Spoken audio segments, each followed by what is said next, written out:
as a Christian who has been married for this long, share with us one key that you think is very important to make a marriage successful.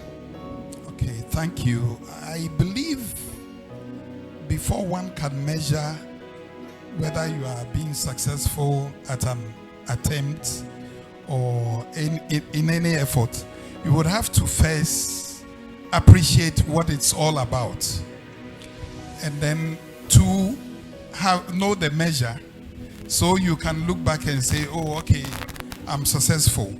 So the one thing that really helped us at the beginning was the counseling.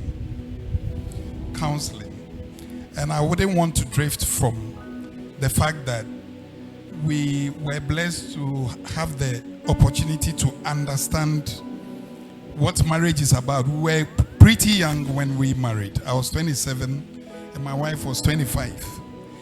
But we went through serious counseling. So I think it helped us to appreciate what marriage is about.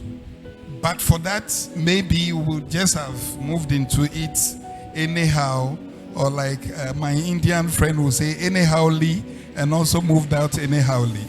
So understanding what marriage is about is key. Two, one thing that also helped me was to know the measure.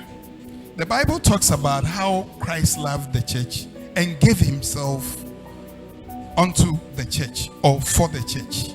So then it tells me, okay, if you love, then you must offer yourself.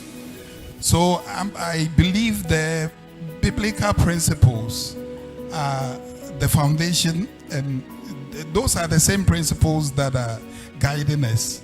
Yes, there are lots of challenges sometimes, but the same principles as we move along, you realize are the same things that have helped us up to this point. Thank you.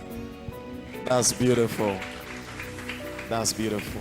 All right, so I'll let Lady Pastor Lois take over from here. Okay, so Mrs. Atobra, okay, we would like to welcome you again to the Power of Two. Thank you.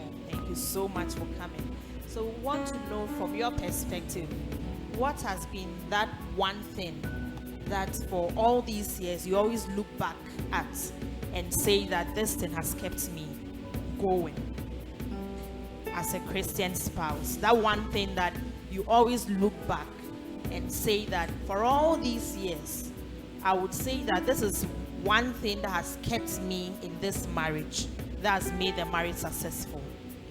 Amen. Amen. Thank you for the question. If I have to respond sincerely, I would say it's God. But I know in a setting like this, that's taken as a given. I mean, we all know we are all Christians, so we discount that. And then we want to take it up from, another level. But that single thing is definitely God. And having respect for, God's idea and God's principle of marriage.